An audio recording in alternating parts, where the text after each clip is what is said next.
What's up, guys? So, well, we just got back from the Dogfight 250. I don't know if you guys have seen that testing video. I just posted it the other day. Check it out if you haven't. I'll put it up top here. But I am pumped because we ended up coming back with a podium spot. 3rd place Pro Turbo, and that is absolutely amazing for us, for the car, for everything. It just shows that prepping is everything, testing is everything, and that's why we do it. We had a few hiccups along the way. One major being shocks. That's right, we had some major shock fade issues, probably around the 180 to 200 mile mark. I don't know if due to the heat, the fact that these things haven't been rebuilt in a long time. So what we're gonna rebuild my Fox RC2's. I'm gonna show you guys how I do it.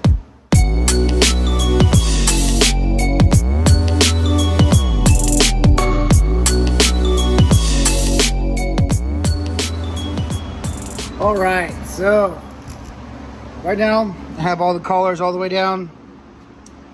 You could do a spring compressor if you want. I just did it the hard way, like this. I've already done all these shocks already. So what I'm doing is I'm taking one of the rear ones, showing you guys. Probably would have been better to do it with the small one, but I figured why not make a video about it? Because I haven't done a video for you guys and I promised you more videos. So here we are. That's right, so this thing is getting torn down. Still a lot more to do, but I wanted to get the shocks out of the way because it's one of the major things. Obviously there's so much mud everywhere on this car. Suspension held up amazing. Everything held up great. We ended up taking a boulder right to the skid plate, right down there. So, and you can see right here too, and all these rocks. HCR, absolutely so strong. We hit a boulder probably half the size of our tire, maybe a little bigger, and it just took it. Boom, hit it, kept on going. And that's true testament to how strong HCR stuff is. So huge shout out to you. But back to what we're talking about. We're talking about some Fox RC2's. They're a bit muddy and dirty. Probably not the best thing to do is work on dirty shocks. I rinse them off a little bit, and then I'll probably go and clean them as I go. But we're gonna be swapping out Shock Therapy's oil because this stuff is burnt and terrible with liquid moly. I've already done the rest of the shocks with liquid moly, and there's a big difference between the shock oil. So I'm excited to try that out and see what the difference is between Shock Therapy's oil versus liquid moly. I already know liquid moly is going to be better because they are one of the top of the line oil lubricant companies on the market. If you haven't checked them out, be sure you do. LookatMollyPowersports.com. You can find them anywhere you want. But we got to take these things apart. I'll put you on a little time lapse for a second while I pull these springs off, and then we'll go through the whole process.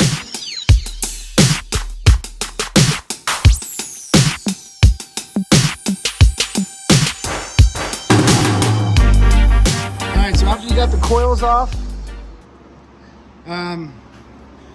my shocks, like I said, these are the Fox RC2's. I have a little straighter valve right there. You do is just basically get a small screwdriver or something, just like you would a tire, and take out all that nitrogen all the way. So that cap pushes down like that. What that does, it reveals there's a little circlip down in there that holds this guy in there. You're gonna remove that. But I need both hands, so I am gonna take that off for you. There is a lot of dirt and nastiness in here.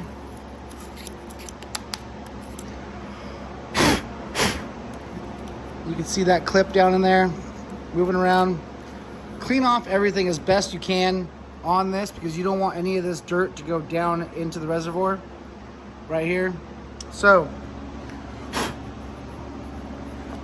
If you have compressed air available, use it. And then this guy you pull, use a couple, I use these guys right here and pick it out. Probably not gonna be able to do it with one hand, but pick that out. All right, so this is the circlip or C-clip, whatever you want to call this guy, that holds this reservoir cap in place. Make sure, like I said, make sure that's nice and clean. And what I do, I don't have a special tool. This is just an extender for this guy.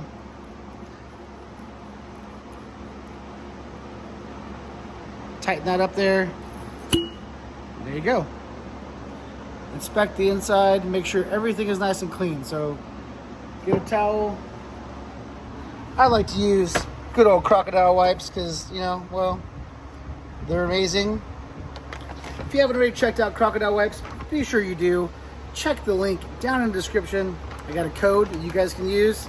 Use that link, it helps me out, it helps you guys out. It'd be pretty awesome. These things are amazing. If you haven't used them, you really should.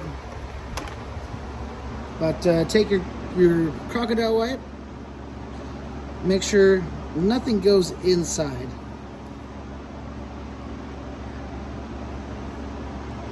Make sure it's all nice and clean. No dirt and debris down in there.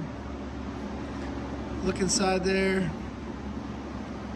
Make sure everything's good. And that's pretty much it. So now that the nitrogen's out, we gotta pop this dust cap off. Okay, so this dust cap right here, there's some out there that twist on and off, is threaded. This one is just, it just pops into place. Just get your flathead screwdriver, give it a little tap. Make sure you go even with it. Don't hit it too hard, and it'll pop up. Another great thing that you should be cleaning your shocks and maintaining your shocks all the time. I pulled this dust cap off. You can see it's a little bit dirty under there. Look what's in there. Mud from cleaning the car, dirt and debris from driving, racing, going in mud, and your shaft going up and down just shoves all kinds of nastiness in there. Wears away at your shafts, wears away at your seals, then you end up with a leaky shock and end up costing you a lot more money. So do yourself a favor, maintain your shocks properly. That was terrible. But yeah, make sure everything's nice and clean. Take this crocodile wipe, like I said, wipe it all in there. This dust cap is kind of a pain in the ass. It likes to fall down on you. What I like to do, I know some people use zip ties and whatever else. I'm going to show you what I do. And that's just some good old painter's tape. Doesn't need to be perfect. Put that painter's tape up there. Bam. Dust cap stuck. Now what we're going to have to do is wipe this out. As I said, you don't want any kind of dirt and nastiness in here.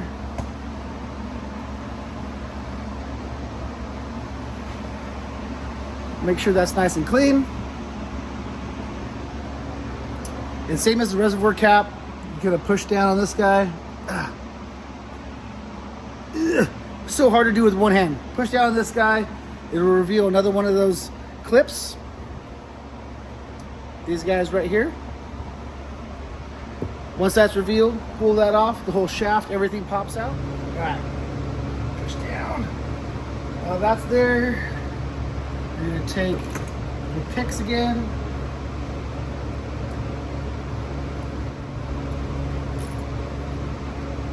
Another clip come out of there. But it's always good to make sure you clean everything as it comes out before you reinstall it, because, well, nobody wants anything dirty. And what I like to do is set out a paper towel. As you can tell, I did a couple other shocks, so it's a little bit dirty. It's always good to start out with fresh ones, but I didn't. But as you take apart things, you just kind of set it out here as you go along, and it makes life so much easier. Gosh. Oh, okay, so makes a huge tight seal as this right here. So you gotta make sure and inspect this seal, make sure everything's good to go on it. I'd recommend just getting a wiping everything down.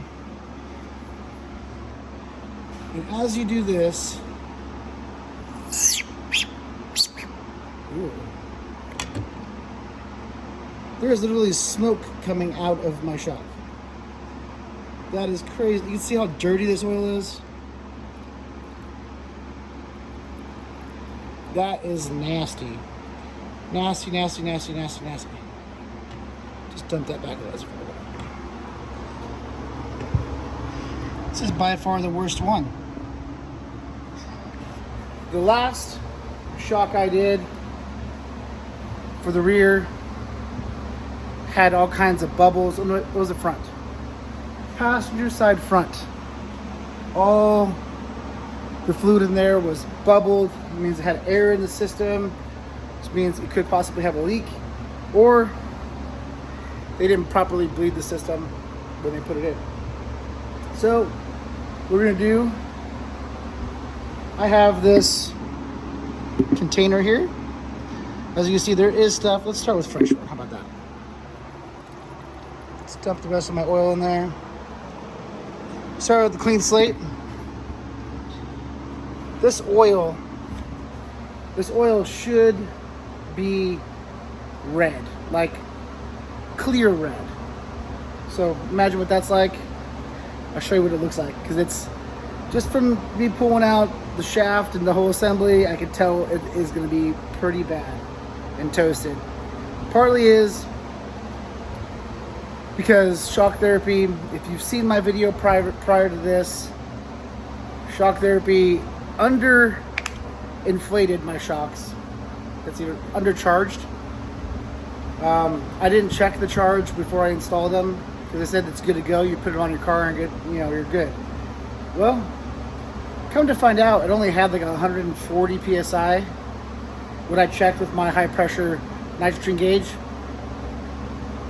No, these things should be running at least 200. I mean, if you want to go a little bit lower, you can.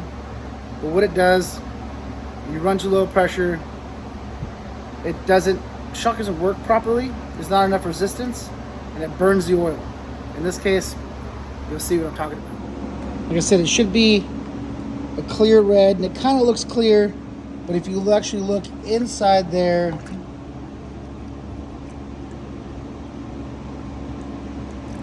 it is far, far, far, far from clear. So, like I said, this oil is absolutely toast. Heated up so bad and fried it. It actually smells terrible too. So, I don't know if you guys are familiar with livestock, but it smells like a barn, horse stall mats where you got poop and piss and nasty stuff. It's kind of what it smells like. That just means it's roached. It's so bad. Like, it's supposed to be clear. Imagine motor oil, how it's not that clear. You can almost opaque. You can see through it. Yeah, toast. Absolutely toast. This is crazy. Like I said, I cleaned this out. I actually let some of this sit overnight, and the amount that separated with all the nastiness was crazy. I had to wipe it out so I could start fresh to see how bad each shock was. This one, I have to say, this is the passenger rear, was by far the worst one. That is pretty bad. But, like I said, it's getting fresh Lucamoly in it. This stuff is amazing. I'm excited to try it out. You know, as you know, everything on the car, as far as fluids and like that, gets Lucamoly. They know what they're doing. They're working on getting a lot of their stuff from Germany over here to the States. It's coming over slowly but surely. And these guys know what they're doing. They lab test, I mean, probably more than anybody out there. And their main focus is power sports, motorcycles, anything 4-stroke engine. They do make a lot of good stuff for vehicles too. Like I put some of that diesel additive when you like a fuel injector cleaner type thing, and I noticed a big difference. I mean, and I'm not trying to sell the product. I am literally telling you, because you guys know that I'm always honest with you guys. This stuff was amazing. You could really tell a difference. I mean, my truck is a Duramax diesel. It kind of lagged a lot, just felt sluggish.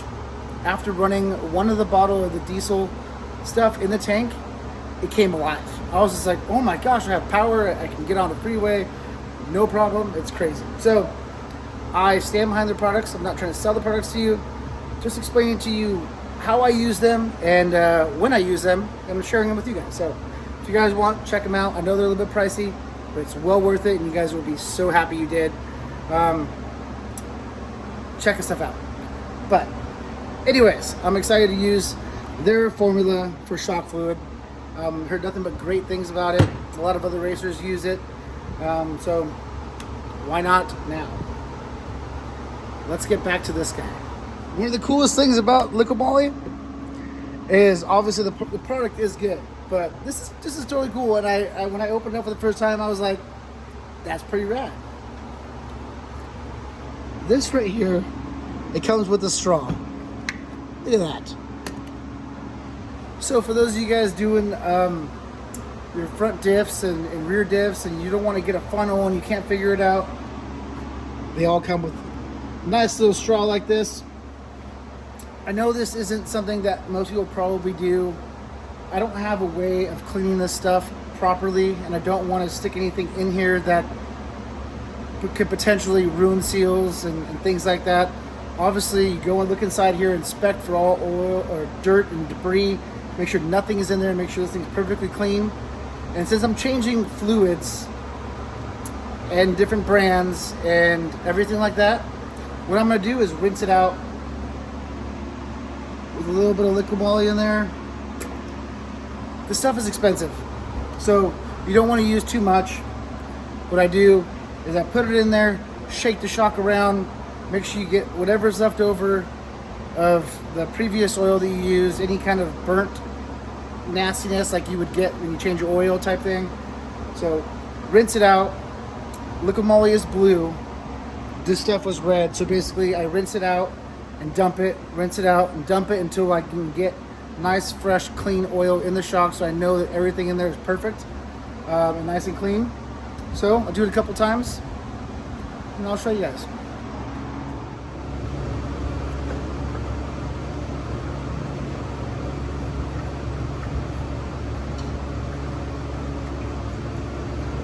I know people are probably like, what do you, there's no reason for this. Yeah, it's my OCD. But if I'm changing oils, lubricants, make sure everything's right. As you can see, what's going to come out of here is going to be purple. So it's because we both know red and blue make purple. So that means it tells me there's still some old oil in there. Kind of give it a little bit of a roll around.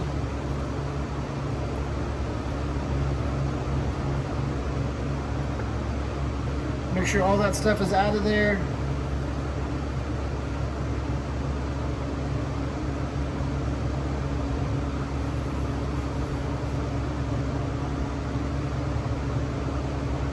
Is it necessary? No, probably not. But like I said, my brain's like, you're changing oils. Let's get that nasty stuff out of there. Put some fresh stuff in. Repeat that a couple times. Put more in there. Repeat it until it's clear, like I said, and then you'll be good to go. All right, so now that your shock is rinsed out, these rear shocks take a lot. So I'm gonna stand on a stool and make sure I do this right. And that way I can see in there. gonna fill this tube up.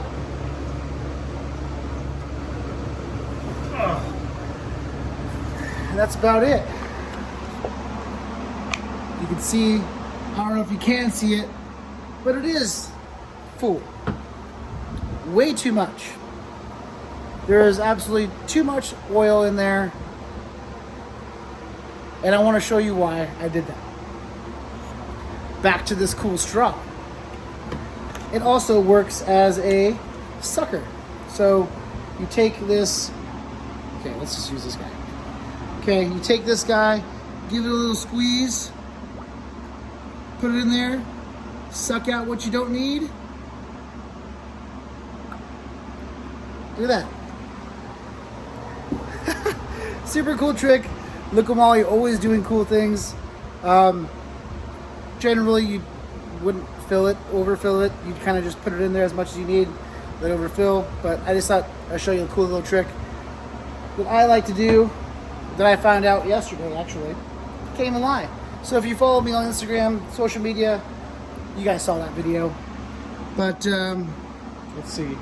If I could show you, let's get a light. Why? Oh. There we go. You can see the oil in there. Just make sure it's nice and full. Because when you put this shaft back in there, it's going to overflow. And that's because it's something you want. You don't want any air in there, because air is bad when it comes to shocks. Creates cavitation, creates bubbles, creates overheating, and not something you want.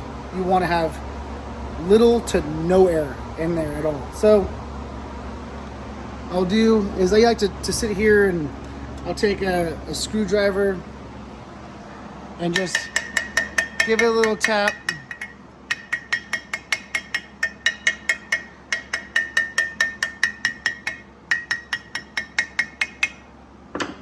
Give it a little tap. Let all the air bubbles, that smaller bubbles from really filling it, kind of rise to the surface, because like I said, you want like little to no air in there. So what I'll do is I'll let this sit for a minute, let all the air bubbles kind of rise to the top as much as possible. Then what we'll do, put the cap back on, or put the shaft in, put the cap back on, charge it with nitrogen, and we're done. Pretty easy, pretty simple, something you guys can do at home. Or if you guys are in Northern California, you guys want me to redo your shocks for you, I can do that too. So I'm always available. Send me an email, send me a message, find me on social media. Not a big deal. Work something out for you. Get your shocks dialed in. Okay, now that we've let this shock sit for a little while, look in there and make sure there's no air bubbles and nothing like that. You're good to go to put your shaft and everything back in there. Actually, before you put that in there, because it's going to overflow, I like to do this. Grab any kind of towel or rag, wrap it around there. Before you put this assembly back in, like I said, make sure this is all nice and clean. Make sure nothing, no dirt, debris, anything is on there. Anything that can wear the shock out, not good. Shove this thing back in there nice and slow. And you'll start to see, once the shock hits the oil will start to come up and over this thing. There it comes. Shove it right here. It's going to overflow. Boom. Now that that's sitting there, push down on this guy, put it down in there, put your C-clip back in, good to go. But this little rag trick definitely helps catch any kind of excess oil instead of it running down all over the floor. I don't know, I like to keep things somewhat clean.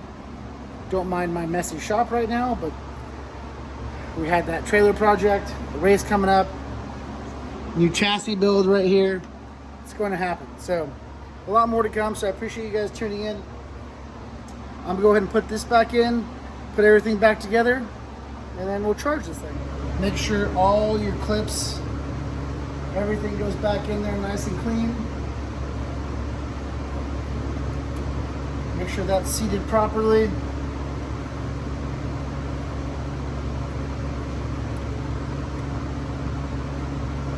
Make sure your dust cap is nice and clean.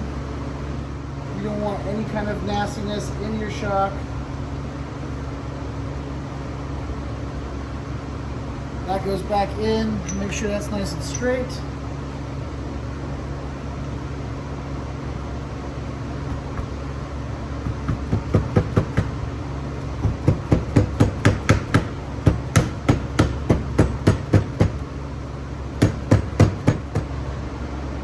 Nice and clean and fresh.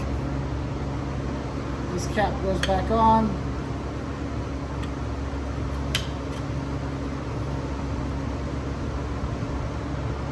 C-clip goes back on.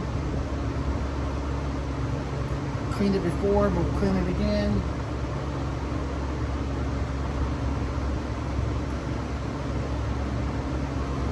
This is important. Without this, you're not going to put air in it.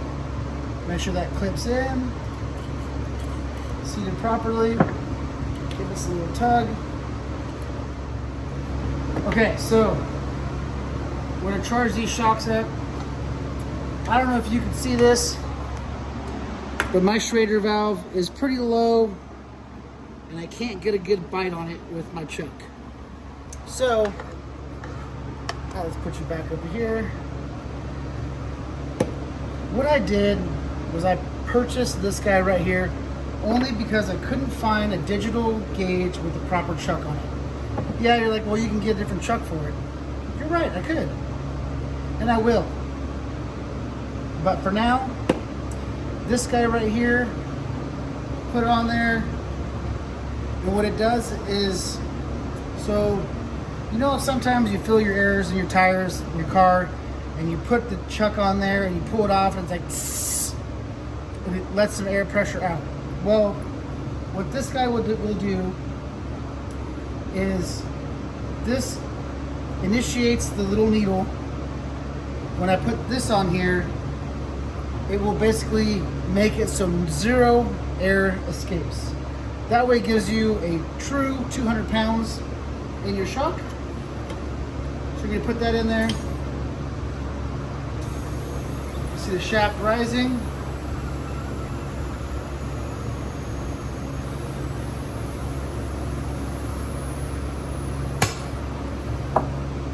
We're at 200 pounds. And that's it. Pretty simple. Shock shaft is in there, 200 pounds of pressure. And like I said, once you release this, no air escapes. Giving you the 200 pounds that you need to rebuild the shock. This is just something that I picked up. Pretty awesome. Like I said, this Schrader valve is too small, so this just threads on there. This just threads on there, basically extending the Schrader valve. Put your chuck on there. Zero air loss. There is companies out there that make different things. I have some in my race trailer where you can hook it up, it goes on there, and you turn the knob, that whole bit. I have that too. I just find it's easier to do it with this guy. It makes my life so much easier. I'm pretty happy with it. So I know some people are probably gonna give me shit. That's not the proper way to do it. Well, that's how I do it. Live with it. I don't care. It works for me. Whatever works for you guys, whatever's easier, whatever's cheaper, get it done. Shocks are charged, shocks rebuilt, and that's how you build the Fox RC2 for the Polaris Pro XP. I'm excited. Thanks for stopping by, guys. I appreciate it. Don't forget to like, share, subscribe. Like I said, always more videos coming up of this thing. And pretty excited. This thing's torn apart right now. There's some boxes of goodies in here. And check us out. We're going, once I rebuild these shocks, I'm ditching the Shock Therapy spring kit. I'm going with different companies. So I might be traveling to Southern California to go testing with them, find a good spring package, what works for the car, or they might be shipping some stuff out to me. I'm not sure. We're talking about it. But stay tuned, guys. I'll let you guys know who it is and what's going on in the car and all the cool changes are happening. And then we're going to go testing, then racing. Ah, so much good stuff. Thanks for stopping by, guys. I'm out of here.